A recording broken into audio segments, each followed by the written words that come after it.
This is an island surrounded by water, big water, ocean water. Trust me, I'm like a smart person. I'm very consistent. I'm a very stable genius. I had the best words. Tolerated. I know words. Mike Pounds. I hope they now go and take a look at the oranges of the investigation. But there's no better word than stupid. Anonymous, really anonymous. I'm very highly educated. One of the wettest we've ever seen from the standpoint of water. Had the best words. God bless the United States. Now witness the firepower of this fully armed and operational battle station. Can't let that happen.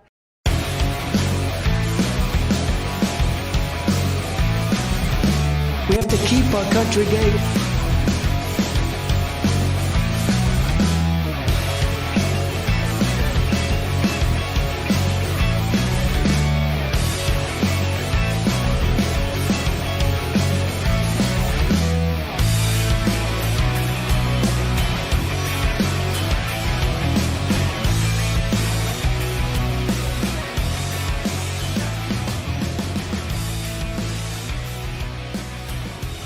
Nation,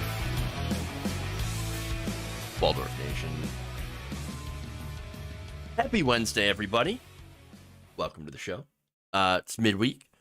We've got fun stuff, including Republicans hope that Donald Trump drops dead. I'm not kidding. That is quite a story. We also have congressmen going after somebody over Newsmax. Look, again, it's a bizarre story. One of the speakers literally brings up the Holocaust. It's insanity. We're going to show that. We'll talk about that. We have Mike Pillow, of course, humiliating himself. He's into it. George Santos promises to stop lying, to end the lies. George Santos? Coming clean? Interesting. Or, or not. We'll see. We'll see what happens. Let's just say George Santos not lying anymore. Can't let that happen. Okay, anyway. And then, yes, we're going to go in and talk about how the United States, how our country actually has the worst healthcare in the developed world. So, again, this is not a surprise, but we'll get into the new analysis, the new survey here. I'm sorry, not survey, but analysis study about why our healthcare sucks. Yeah. So, with that, let's start out with the hilarious story. Donald Trump and Republicans basically seeing that the only way out of supporting, having to deal with Donald Trump is to just let him die. Amazing. Okay. Before we get to the stories, please like and share the stream. Very important that you do so. All right, let's do it.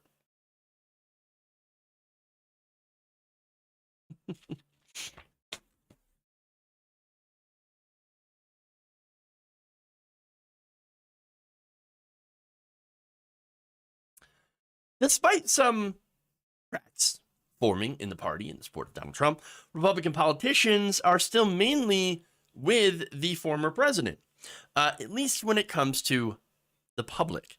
Now, in private, apparently they can't wait to get rid of him, except they don't actually have a plan. Now, according to a report in The Atlantic, former GOP Representative Peter Meyer had told McKay Coppins, this is the reporter for The Atlantic, that had talked to GOP, different Republican Congress people, former and current. He said that, look, a lot of folks in the ranks of MAGA Republicans that are hoping for Donald Trump's Mortal demise. Huh. Fun. Now, Meyer told Coppins, quote, while he's not in that camp, he's heard from a lot of people who will go on stage, put on the red hat, and then give me a call the next day and say, I can't wait until this guy dies. Good Lord, that is brutal. That is absolutely, I mean, just completely brutal. I do not think that I could imagine any Democrats saying, oh, you know what, I can't wait for Joe Biden to die. Holy crap. The right wing, they're vicious. Except, it's funny because while they are vicious in private, in public, they're weak little lapdogs. They are such cowards in public. Now, look, Coppins had spoken to about a dozen anonymous sources within the GOP. Again, current and former Republican lawmakers, as well as analysts. And, well, they're anonymous for obviously a very simple reason. They're afraid of Donald Trump. Of course. Of course they're afraid of Donald Trump. And, you know, they're also afraid of his base.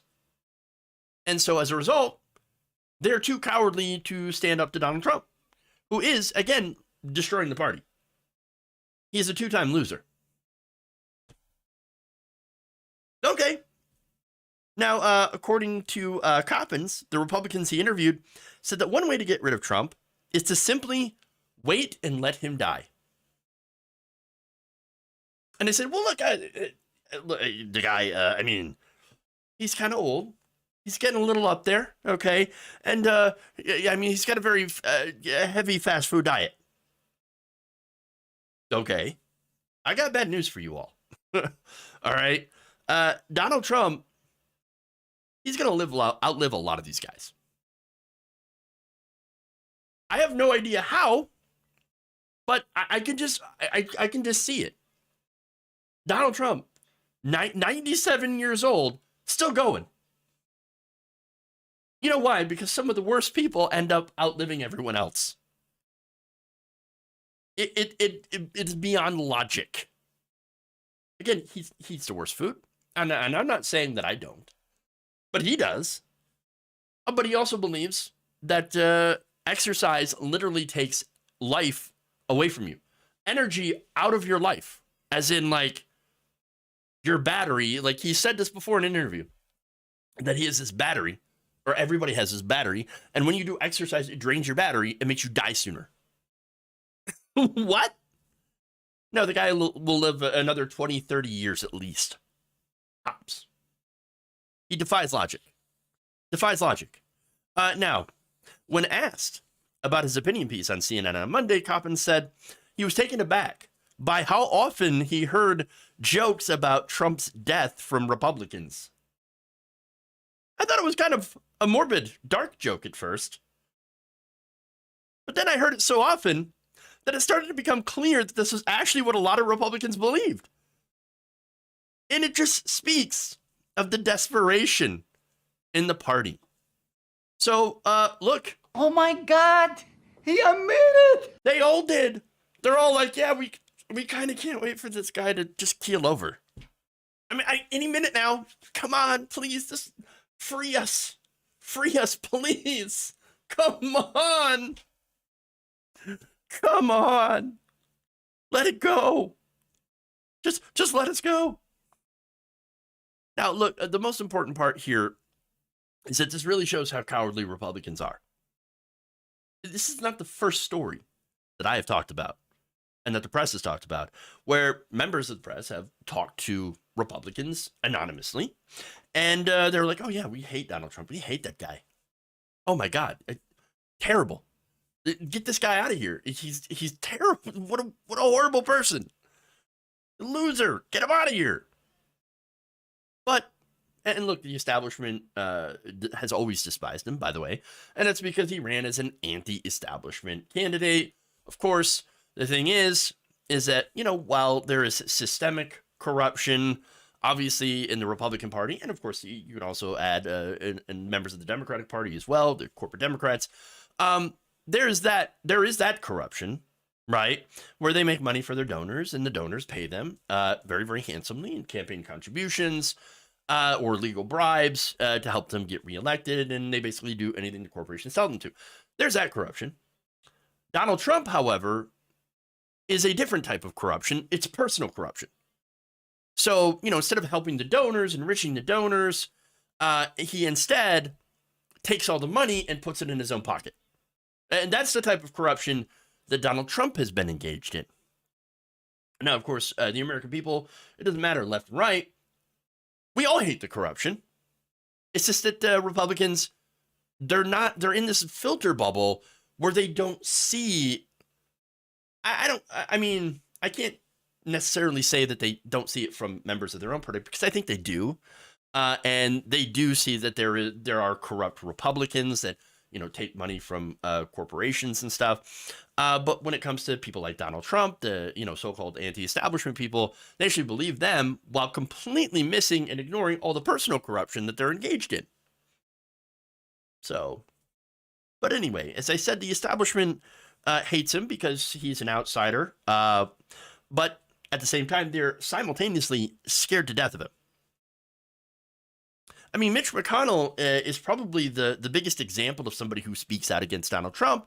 And yeah, it's very, very clear that McConnell despises him. But at the same time, they're going to back him. As simple as that. And that's it. That's it.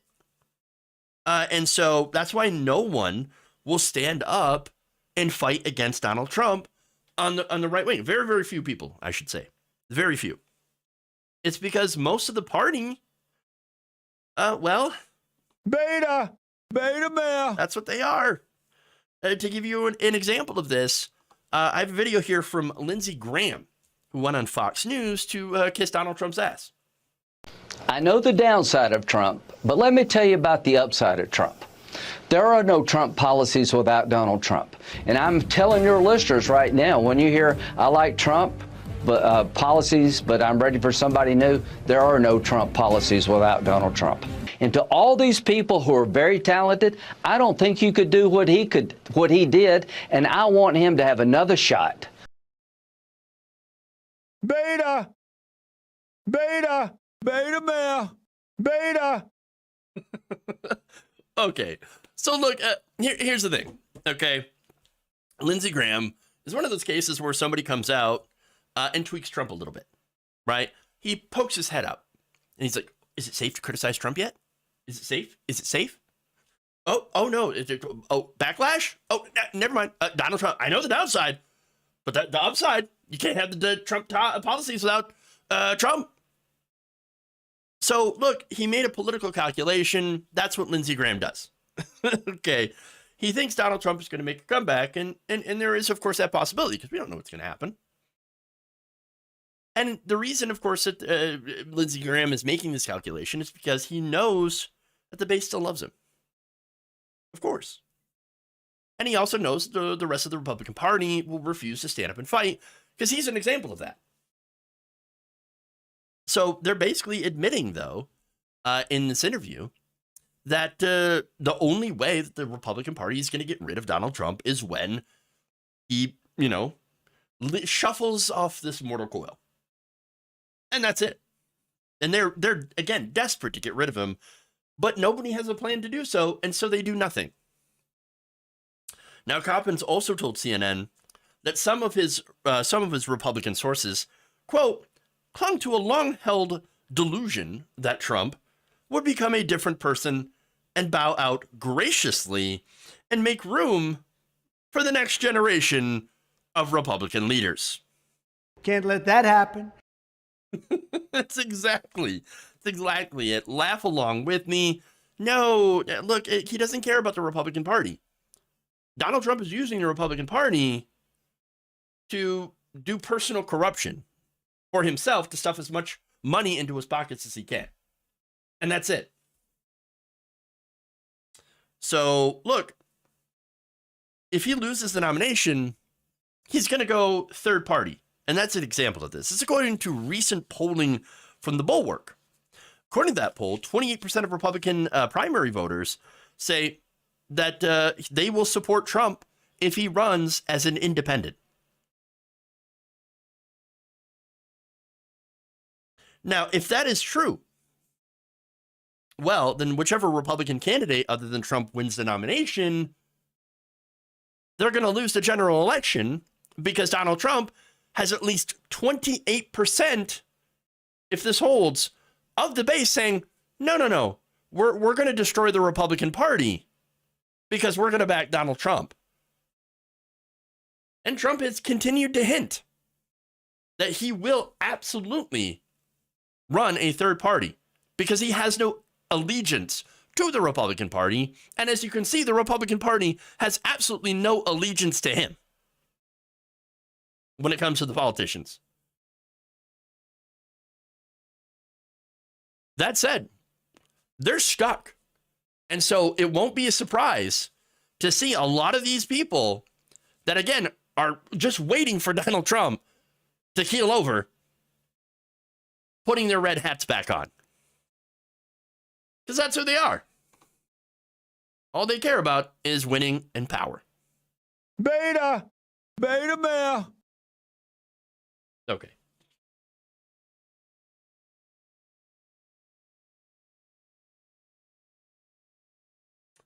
All right. So, let's see.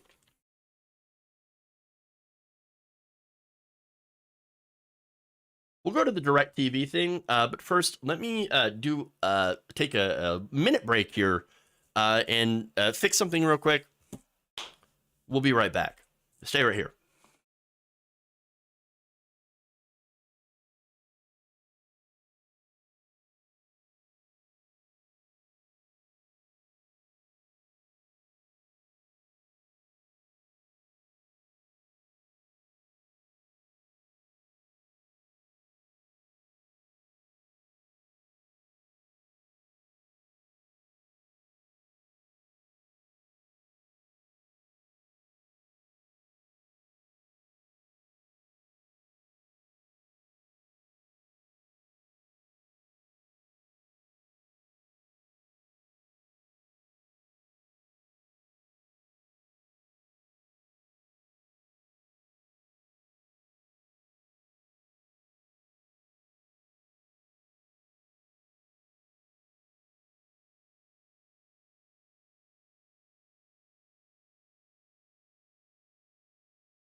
All right, everybody, welcome back. I just had to adjust something sound-wise. So let's see. Let's go to Newsmax.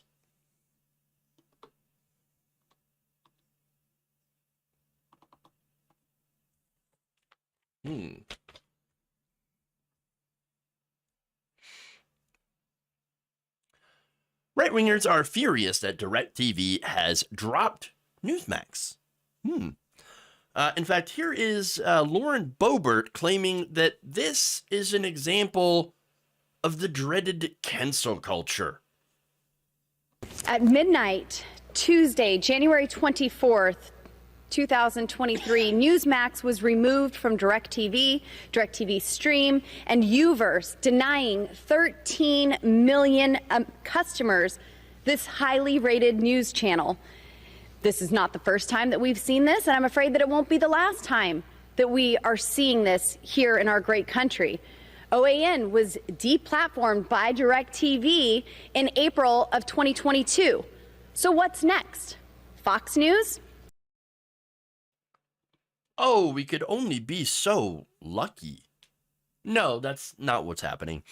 First off, let me just state that calling Newsmax a highly rated news channel is hilarious. Yes, they may be highly rated, but there ain't no news there. And they might not even be highly rated. Okay. But look, you see what she's doing. She's painting a picture of the left doing the cancel cultures on Newsmax, which again, that's not what's going on. In fact, Newsmax was removed from DirecTV because they were demanding more money. Yeah. They're like, we should get higher ratings. We should get higher rates. And DirecTV says, no.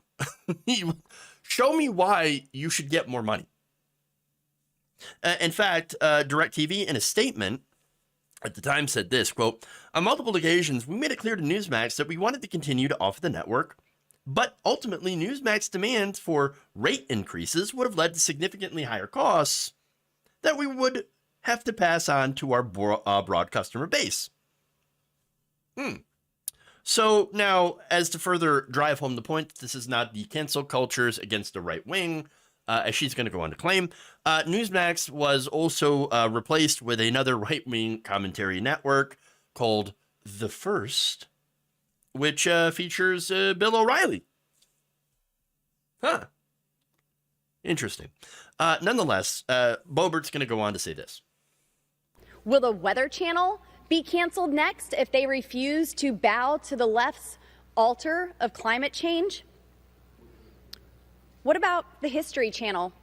We see on a regular basis the left wants to erase history and deny truth. How about TBN? There has definitely been an increase in disdain and intolerance by many liberals for Christian beliefs, simply by saying we love Jesus. So is TBN next? Americans are tired of cancel culture. Conservatives are not being treated fairly. We're the ones who are censored by big tech. We're the ones targeted and called domestic terrorists when moms and dads show up at school board meetings. We're the ones targeted by the IRS because our organizations have the word patriot in their name. If you're a conservative pastor, the government persecutes you. If you're a liberal pastor, well, Joe Biden shows up to your church, whether he realizes he's there or not. All of that is just projection. Are you kidding me? Nobody cares about TBN. Go ahead. Like, all right. They're after us because they say that we love Jesus. No, I don't care. You can go ahead and love Jesus all you want. Just, don't try to enforce your religious standards on everyone else. The ask is very, very simple. As far as the IRS, targeting conservatives, they targeted both liberals and conservatives. In fact, they targeted more liberal groups than they did conservative groups. You don't hear anybody crying about that. Come on. Conservative Americans are tired of cancel culture. Yeah, and you know who's doing the cancel culture most? That's the right wing. Again, this is ridiculous. Oh, we're called domestic terrorists. You guys remember the sign at, CPAC? We're all domestic terrorists now. That was you guys. You said that. This is ridiculous. Again, look, all of this, 100% projection, because at the end of the day, they just want to be victims. Why? Because they love being victims. This has nothing to do with cancel culture, nothing to do with the left. This is capitalism. This is a contract dispute between two companies. There's nothing to do. It doesn't even have anything to do with the government. Nothing. But look, it gets even more ridiculous because that was Lauren Boebert. Well, now we're going to have another Republican. This is a freshman Republican who's going to invoke the Holocaust. Now we see entities, businesses that the federal government has given special privilege to provide over-the-air television, cable television, right away to deliver entertainment to the homes of individuals across America, that these companies choose to silence conservative speech by first deplatforming or eliminating One American News, and now they're going after Newsmax. There's a famous quote about what happened during the Holocaust. When the Nazis first came for some, and people said nothing. And then eventually they'll come for you. And I say this not as a Republican or a Missourian, but as a concerned citizen for a country who has these rights that were here because of the blood that was shed by thousands, if not hundreds of thousands of patriots from the time of the American Revolution until today. Sir, this is a Wendy's. Look, none of that, again, why would you compare? This has nothing to do with any, I'm sorry, it breaks my brain. I can't believe they're really invoking the Holocaust when it comes to just a contract dispute between two private companies that don't have anything to do with the government. And look, this is the man that was making that absurd comparison is freshman Republican Representative Eric Burleson, who apparently is a moron. Just not very smart. Stupid. So look, why is Congress spending time on this? I mean, we're all wondering here. Okay, it's not like they don't have anything better to do. There's plenty they could do. For example, they could work on healthcare. They could work on raising wages. They could work on helping the economy, bringing down inflation, etc. There's plenty of things that they could actually do if they wanted to do it. Why are they trying to make themselves into victims and do this victimhood mentality? I mean, why? Why are they doing this? Why? Well, it's because even though they do have better things that they can do, that would actually help the American people. They're not interested in doing that. Understand that these are the priorities, to make themselves feel victimized. Because it speaks to the conservative audience, who themselves want to feel victimized, even though they are not. That's what this is. They're drumming up ridiculous cancel culture narratives in order to distract you. Now, what is one thing they are actually trying to do? The Republican House of Representatives. Well, they are trying to cut Medicare and Social Security. That's what they're doing. They're using the whole debt ceiling thing, right? Which, by the way, the debt ceiling is going to get raised. It's a guarantee. It's going to happen because if it doesn't, the entire world economy implodes. And by the way, that means every congressperson who has shares in the stock market, which is basically every one of them, loses millions and millions of dollars. You think they're going to let that happen? You think they're going to let the debt ceiling, the country default on the debt by not raising the debt ceiling? You're mental. No, of course they will. Can't let that happen. They're not going to. They're not going to. And so, but what they're doing is that they're using the narrative to try to scare people into saying, oh, we have to cut Medicare and Social Security. We have to give them entitlement cuts. If we don't, oh, my debt ceiling. This is the distraction. What Boebert and Burleson and these Republicans are talking about. This is what they're doing. Distracting you from what they're actually doing, trying to destroy and to steal your retirement and your health care. That's the reality. Okay. Anyway. Let's move on. Let's go to Humiliation, which I'm sure you'll enjoy. Okay.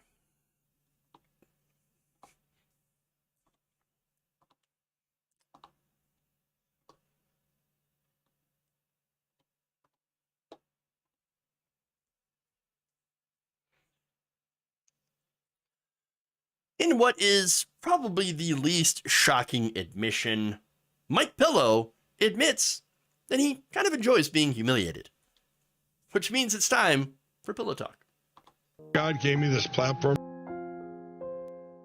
I already know I'm going to win. China did our vote.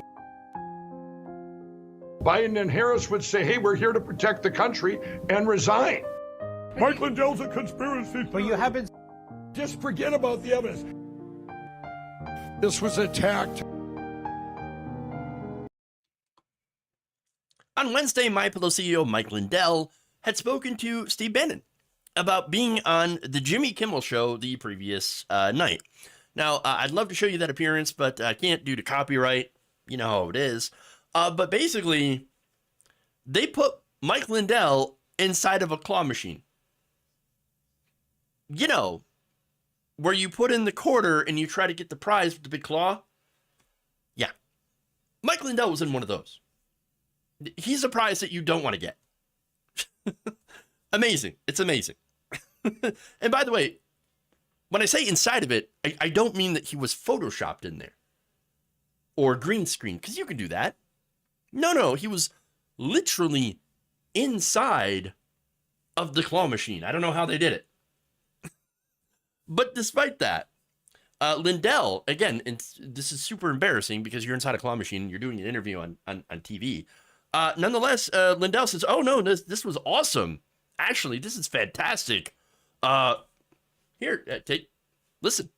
It was. I wouldn't have changed anything. I thought it came off amazing. I was very surprised. And by the way, I'm wearing my claw suit, Jimmy. I mean, Steve.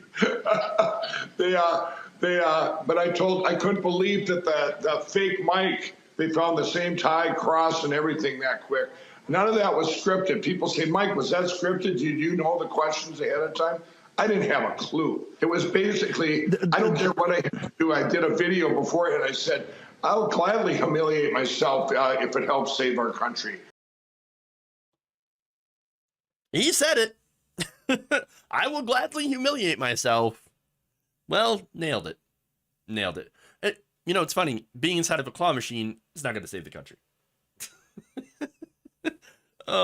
So, look, here's the thing. I almost feel bad for him. Why is that? Well, number one, he's not very bright. Obviously. And so he's obviously also being taken advantage of by the right wing. There was a time where Mike Lindell wasn't insane. But he's been having his, basically people have been using his religion to manipulate him.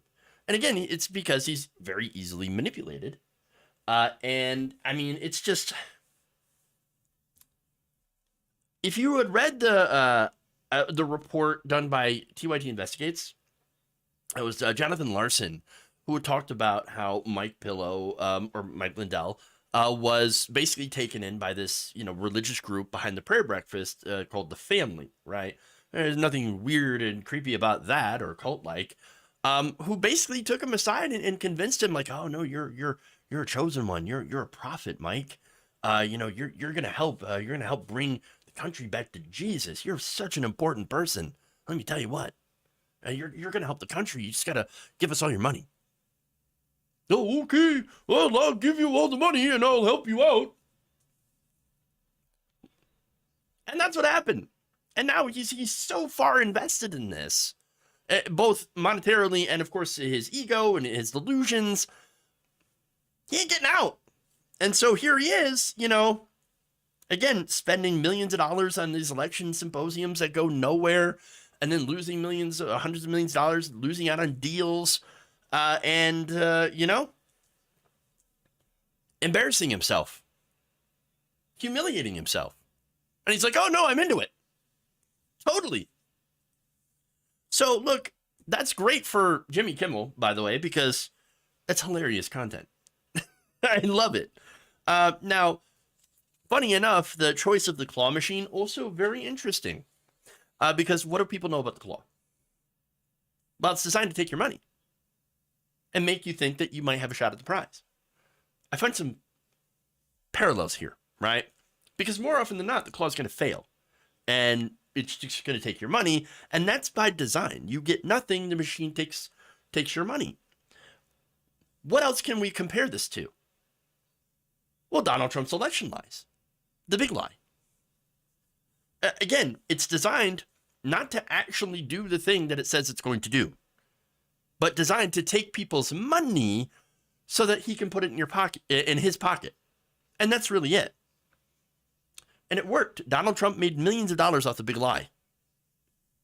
Carrie Lake made millions of dollars off the big lie. Now, the people who lose the money, however, are the ones that are giving it. People like Mike Lindell, who happen to be true believers. And as a result, not only is he losing money, but he's getting clowned and has no idea and thinks, no, this is what I got to do to save the country. You ain't saving the country, buddy. But you are making a lot of people laugh. Not with you, but at you.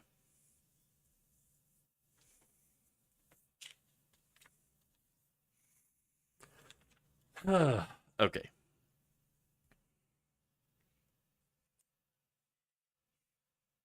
Go to George Santos.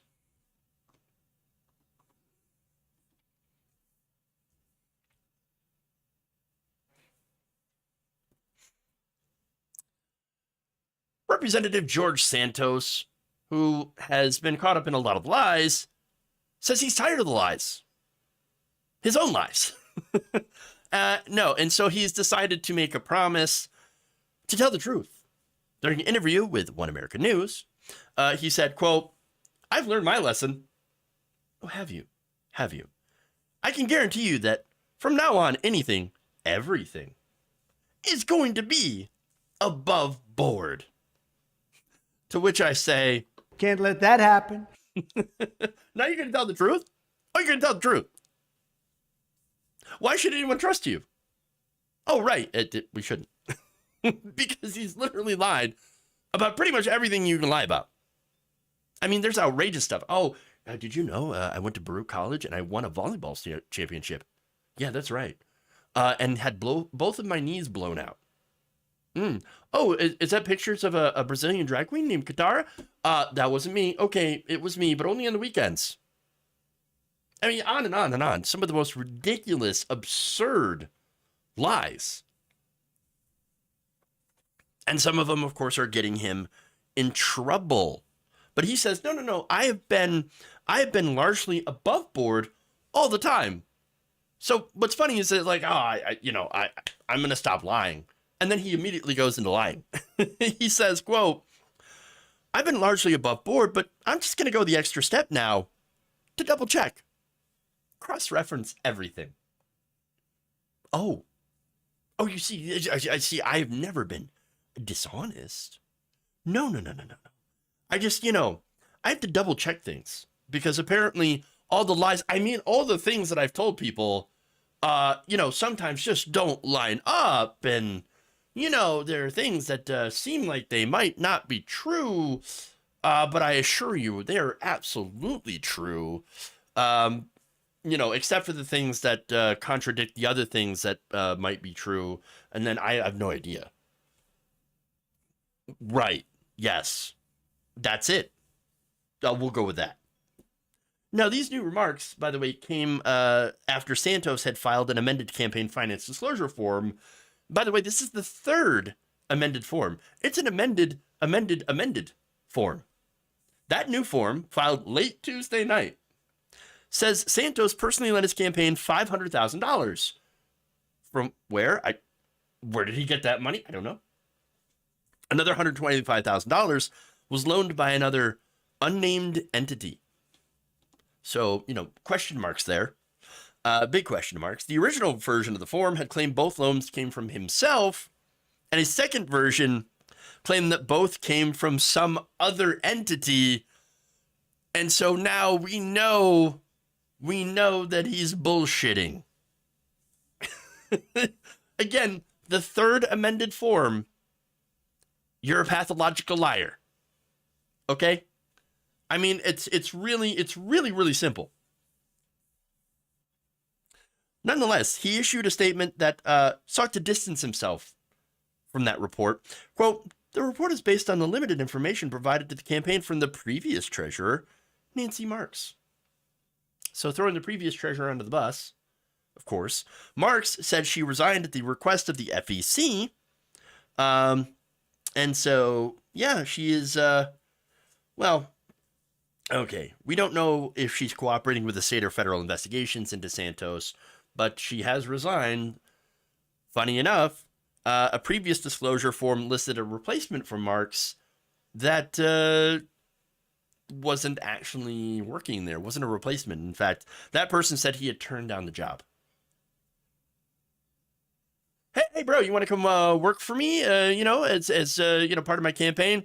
No. Welcome aboard, sir. I just told you no. I'm not going to work for you. You're a liar. Serial liar. Pathological liar. Now, the latest supposed treasurer, which may or may not exist, by the way, just like some of the donors, and that's another investigation.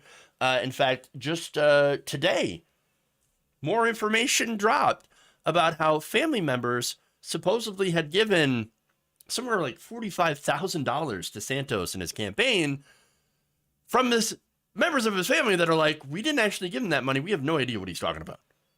None at all. He can't help himself. He's lying over and over and over again. And by the way, a little bit of an update on yesterday as well. And this is from Marjorie Taylor Greene, who basically kind of admitted that, he might have gotten kicked off the committees. Now, he said, I voluntarily left these committees. No, it turns out, I don't think he did. I think he got removed from those committees by Kevin McCarthy because he's in some big trouble. Big trouble. And so there are all these investigations into George Santos. Now you have a criminal investigation that's being looked at by the DOJ. And you also have a lot of constituents. I think it was a recent poll, 78% of his supporters, constituents say this guy's got to resign. Is he going to resign? No. And is he going to stop lying? Well, you just saw it. Double no. He's not going to stop lying at all. In fact, he continues lying more and more and more often, and the lies will never stop. So, yeah. Good luck with, turning over your new leaf of being a newly very, very honest Republican. It's going well. It's going great. Nailed it. Okay.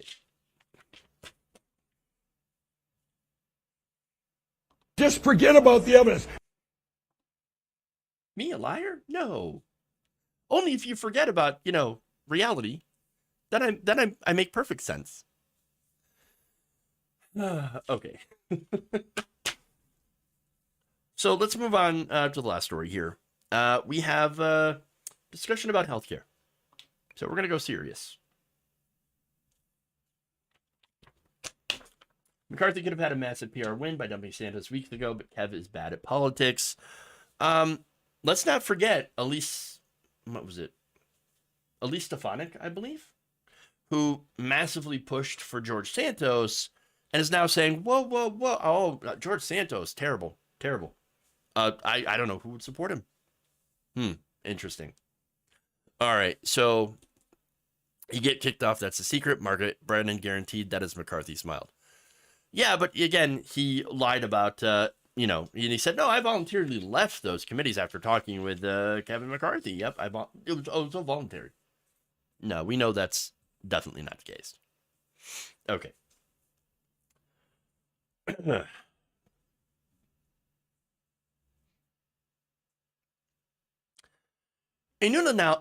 me start that again.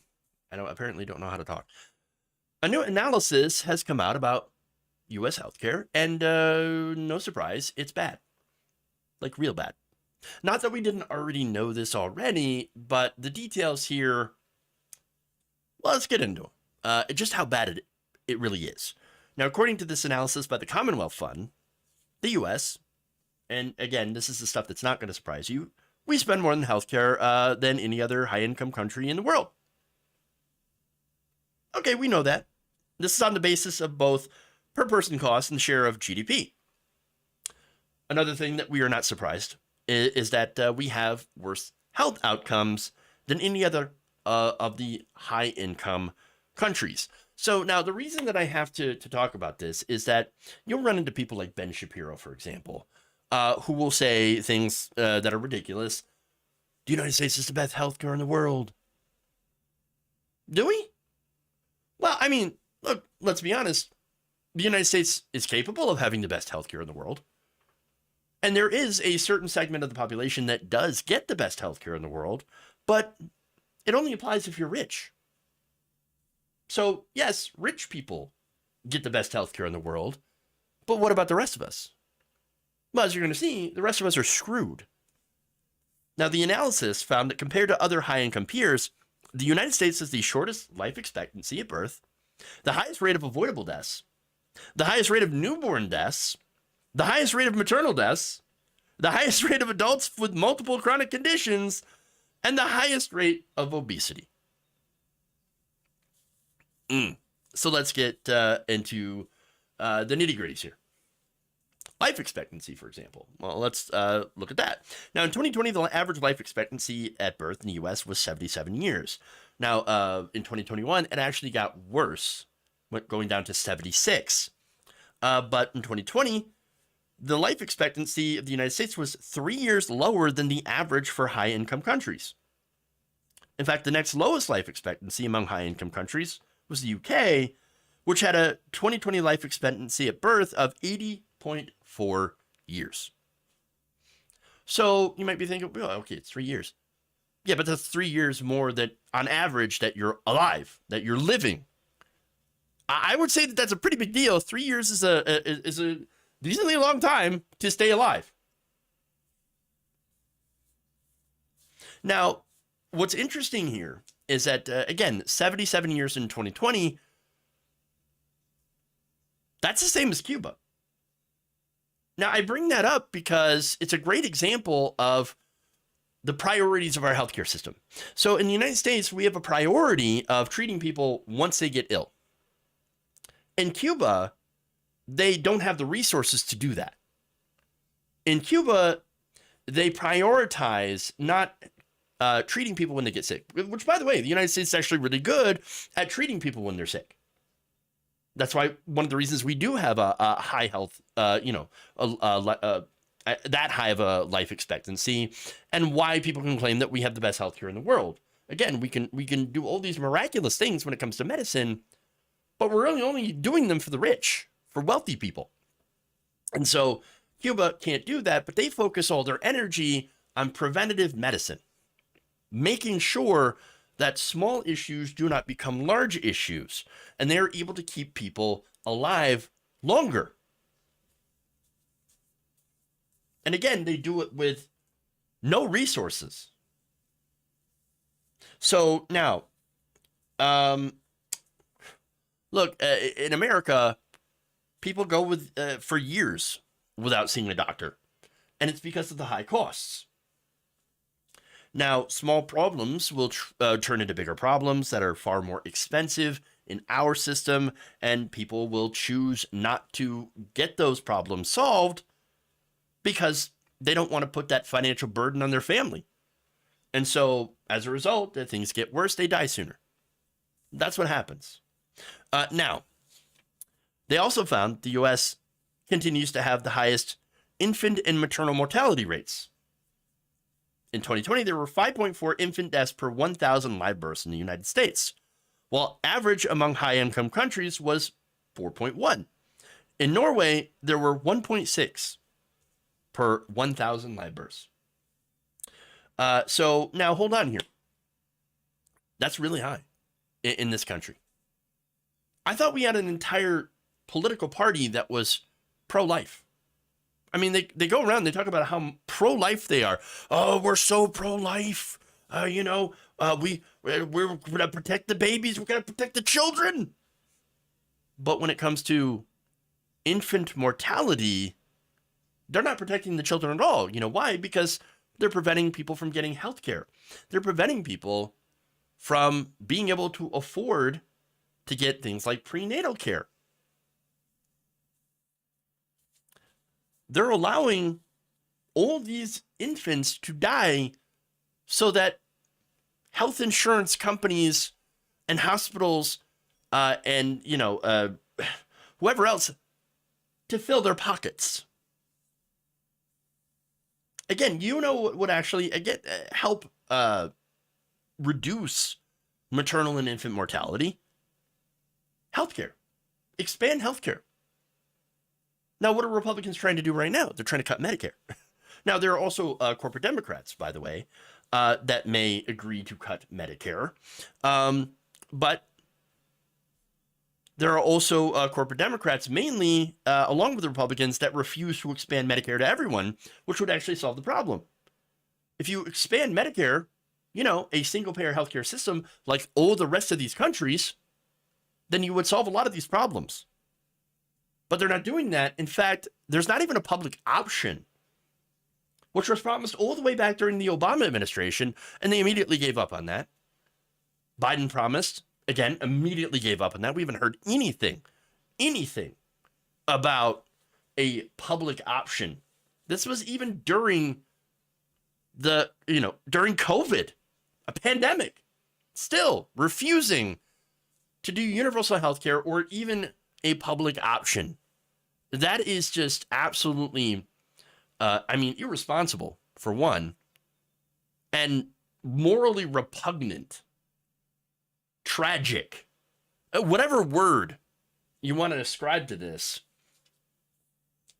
It would work. And again, under a Democratic administration. All right. But anyway, look, and again, there's a reason why Republicans and corporate Democrats have gotten together to just not expand healthcare. They're bought off by Big Pharma, hospital groups, insurance companies. All of them make money in this current system, and all of them buy off our politicians. And that's what it is. Now, there's more. Maternal deaths. In 2020, there were 24 maternal deaths per 100,000 live births, about 2.5 times higher than the average for high-income countries. And so, again, people are dying. And look, the majority of this, I don't even have to look at the demographics to tell you which populations are more susceptible to maternal deaths. Black women, African-American women have a much higher maternal death rate than white women. And there are different reasons for that, mainly socioeconomic. There's also issues with, of course, the medical community not believing Black women when they have symptoms. And generally, by the way, also not believing women when they have terrible symptoms. There's other issues as well. Preventable and treatable diseases. They're, of course, killing people, Americans, at a far higher rate than in all the other high-income countries. In 2020, 336 deaths per 100,000 people were avoidable. The average among high-income countries was just 225 per 100,000. The rate of avoidable deaths has been rising in the U.S. since 2015, the analysis notes. And look, one of the reasons for that, they point out, is Americans having multiple chronic conditions. In fact, in 2020, 30.4% of U.S. adults said that they have been previously diagnosed with 2 or more chronic conditions in their life. Among other high-income countries, no more than a quarter of adults reported having 2 or more chronic conditions.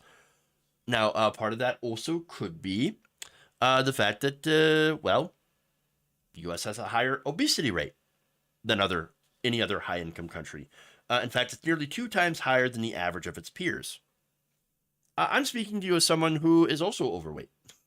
So, I'm not gonna deny that, I am overweight. I'm one of those people. So look, is it partly a result of the food that we eat? Of course. Yeah, that's a major thing. Diet and exercise, of course, super important. Again, glass house here. So I'm not going to throw any stones. But that said, and not in my case, but a lot of people, or I should say a good percentage of people are overweight, not just because of a result of their diet. There are also lots of different factors that determine obesity other than just diet and exercise. And look, for example, medication. There's medication for things like depression, anxiety, bipolar, that will cause changes in metabolism, and people will, in order to treat one condition, develop other conditions due to weight gain. There are things like that happening. Okay, so yeah, medication is one of those things that can definitely feed into obesity, and then of course you get multiple diagnoses, multiple conditions that you have to manage in a system where, by the way, a lot of people cannot afford pharmaceutical medications.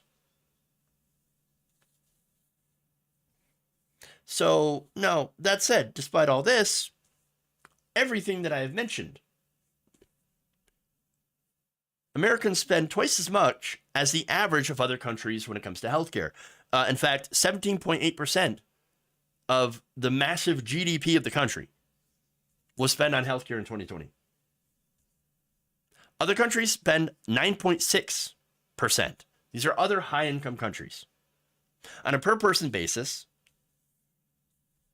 average costs per person via government insurance, private insurance, and out-of-pocket is $12,000 a year. The country that came the closest to spending to the U.S. was Germany, with a little over of $7,000 per person. These high prices that we pay uniquely, right, are discouraging, of course, people from going in and getting preventative care. Can't afford it. Can't afford it. Even if you have insurance, might not be able to afford your copay or your deductible. And that feeds into the country's high rates of chronic conditions and avoidable deaths. And in the analysis, the U.S. also had among the lowest rate of doctor visits, which is 4 per year. The average, 5.7. U.S. also has one of the lowest rates of practicing physicians per 1,000 people, 2.6 per 1,000, while the average is 3.7. Now, the amount of physicians, that's attributable to actually having the high cost of education. These doctors have to go through a lot of school, medical school. I have an in-law that's a PA. It's over $100,000 to pay for that education. Not many people can afford that or want to take out that amount of debt. And then, of course, if you do, well, you're not going to want to, go to a system where you're reimbursed less. You're going to go to a place that pays you more. And of course, as a result, they're going to take that from insurance companies or people's out of pocket. And so we have this entire contrived healthcare system that is private, for profit, and utterly hostile to consumers. That's it. That's why we have all of these results. Our privatized healthcare is killing us. Wealthiest country in the world. Same life expectancy as Cuba. Again, we have a system that is set up to give you only give you the correct kind of healthcare if you are wealthy. And to top it off, the report notes that the U.S. is the only high-income country that does not guarantee health coverage to every single person. We have to have Medicare for all. We've got to go to a single-payer healthcare system. The current system is killing us. And it will not get better until we take the profit motive out of medicine. And of course, unfortunately, in order to do that, we've got to take the greed out of Congress. We've got to, have them stop the lobbying, get the money out of politics. And so one problem feeds into the other. But it all starts with greed and buying off our politicians. Solve that problem, we can solve the rest. Okay. They'll fearmonger about wait times with universal health care, whereas we have rationed care based on class and money. Yeah. No, it's absolutely true. Good idea. Shame there aren't any progressives in DC who will fight for it. Medicare works great for people over 65. Let's give it to everybody. Problem solved. Absolutely. Absolutely. But again, what we have is a system where politicians, old politicians, by the way, it's not just Republicans, unfortunately. So, like, this is the thing that you have to understand, right? It's also Democrats that are bought. I'm not one of those people that say, oh, there's no difference between Democrats and Republicans. No, on social issues, I mean, I think the differences are very, very obvious. Republicans want to make your life horrible, especially if you're a trans person or a gay person, whatever. Even if you're just not a white person. But on economic issues, on issues of healthcare, they're almost indistinguishable. And I say almost, again, because there's a few differences, right? But the main thing that they have the same in common is that they both believe in the for-profit model. Again, Democrats will say, well, look, we like the system the way it is. We're just going to give more federal money to the private corporations, to help people and to help the companies themselves. Now, Republicans say, well, let's just get rid of all the help. Screw everybody else. If they die, they die. Doesn't matter because that's, we don't want to give them any help because that's going to cost us a nickel. But fundamentally, they both believe in the same broken system of for-profit healthcare. And that is an undeniable fact because you do not see Democrats, and I'm saying establishment Democrats, coming out and saying, we need Medicare for all, and then actually pushing for it. So again, and if they do, even if they say these things, that they support universal health care, they support Medicare for all, but then take money from pharmaceutical companies and health insurance companies, then you know that they're not for real, that they don't actually do so. They don't actually support it, but because it's a popular position among average people, they'll say they support it. So the for-profit models is almost as bad as the for QAnon profit model. Oh, interesting. Okay. I'm very cynical. I believe it when they actually talk about it on the news networks.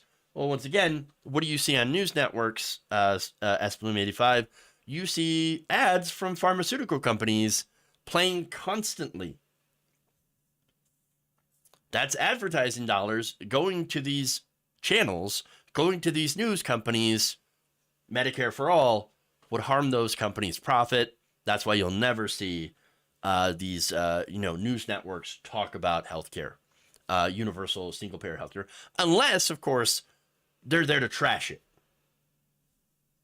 which we definitely saw some of that during any really discussion where somebody who's progressive comes out and says, hey, maybe we should do Medicare for all. And they'll come out with about 50,000 different reasons, and basically they'll make it up, that, well, no, we just can't have healthcare. We can't have Medicare for all. No, we can't do that.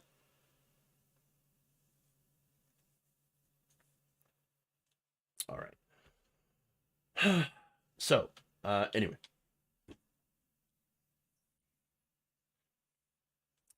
I went off on too much of a tangent there. But anyway, yes. Moral of the story here.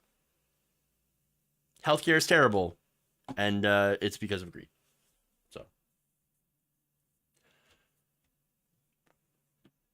All right, everybody. That's the show. Thank you for tuning in. Please like and share the stream. Very important that you do so. Some of you have been talking about how there's been some sound issues lately, as far as like cutting my mic cutting me off. So hopefully that's fixed. That's why I took a quick break in order to do something about that. Might cause some other issues down the line, but hey, solve one problem, cause another. That's just how it works. There's insanity in the control room. Okay.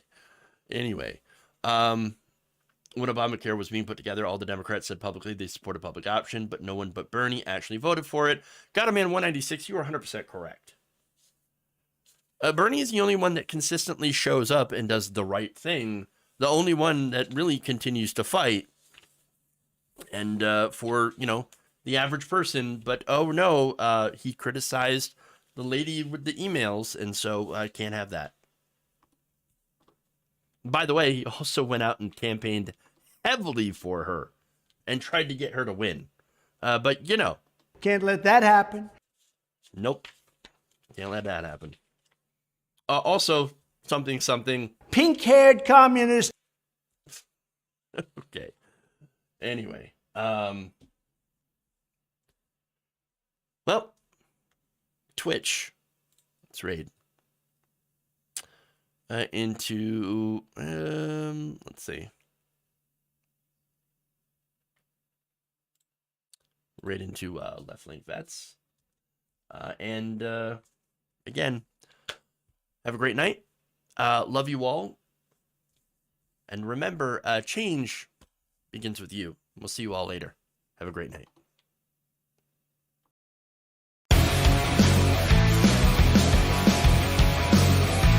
There's insanity in the control room.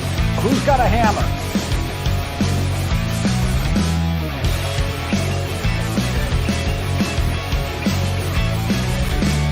Just forget about the evidence. Oh, I'm sorry.